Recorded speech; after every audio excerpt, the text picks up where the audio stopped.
How's it going? Good, how are you? Good. Now, Lincoln was talking a little bit about Rajon, how he got gold-plated today. What sort of progression have you seen from him since you started working with him? Yeah, the thing that you see with Rajon, he goes hard.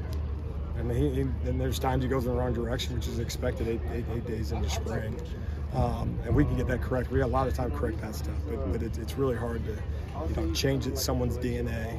And obviously, he comes from an elite program. And that doesn't, I mean, that's good to have that background. That doesn't mean you're going to do it at the next level, obviously, but he goes hard. He goes hard. He's just, wait, who's that 9 flashing on film? Again, sometimes it's not always in the right direction, but we'll get that corrected. But that would be my thing. And my God, give me 11 of those guys, and we're going to be all right. So, been pleased with it. It's still a young guy in the program, and if you do that, you're going to make the jumps. We really believe it. In terms of the DBs playing together, how would you grade like the trust factor at this point? Yeah, we've had a lot of guys out, more so than you'd expect to have, maybe. But I mean, obviously, some that's out of our control, their control. Maybe we should have hydrated better. Maybe we should have stretched better. Maybe we should have done more between practices to kind of prehab as opposed to rehab. So challenge those guys a little bit that way. But and what that's created, kind of on the opposite side, a little bit less from a continuity standpoint, but it's given us an opportunity to cross-train a lot of guys. A guy plays corner, safety, both safety spots, nickel spot, all in the same practice.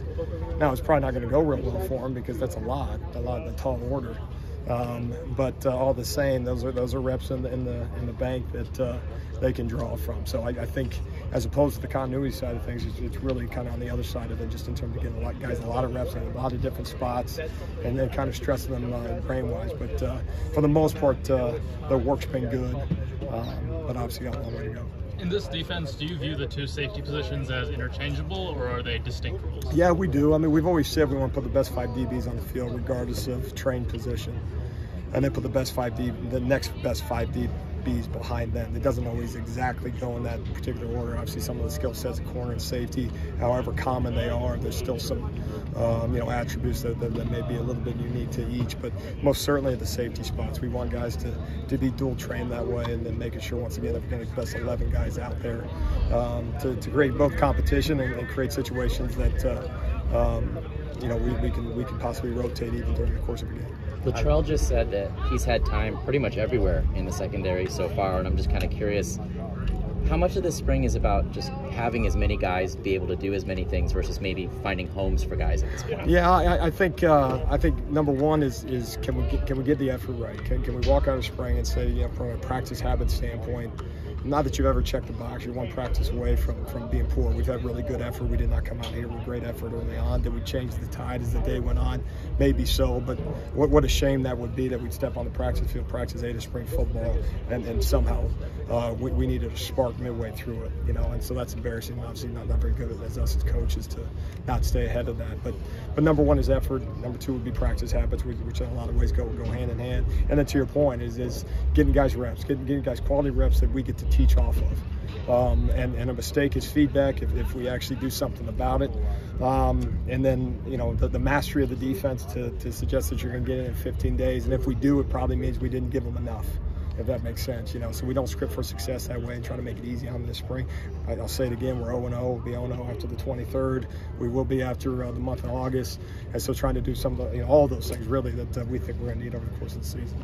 I know Damani was just able to start doing limited work today, but anything you've been able to just sort of glean being around him, or what you learned, I guess, about him? Yeah, I mean, it's been very limited. I mean, obviously, number one, he's a good kid. I think he's highly motivated. He's ahead of schedule from a developmental standpoint. As you look at an 18-year-old guy coming through here, he is springy. He can run. I mean, that's documented. That's a real, elite evaluation on my part since it's documented. But no, we're excited to get him out there, and any work for him right now as a young guy is good. He's obviously in a lot more in the meeting rooms and then walkthroughs than he can on the practice field. But at some point, that tide will turn. Say one more. What were your main takeaways from defense in Tuesday's scrimmage? Yeah, we did a little bit of everything, and I say that from the standpoint of a little bit more of a practice / scrimmage. So it wasn't just put the ball down, move the ball like a game. So as you evaluate that, you evaluate all of it, and so I think there's some good work overall. The typical thing, first time you tackle live situations, you see some opportunities that a ball carrier should have been on the ground, and that's at every level of defense.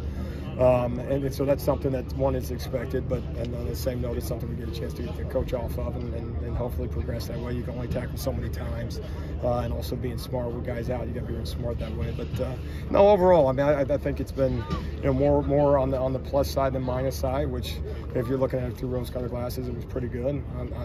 If you're being honest, it's not good enough to be what we want to be in the Pac-12. So.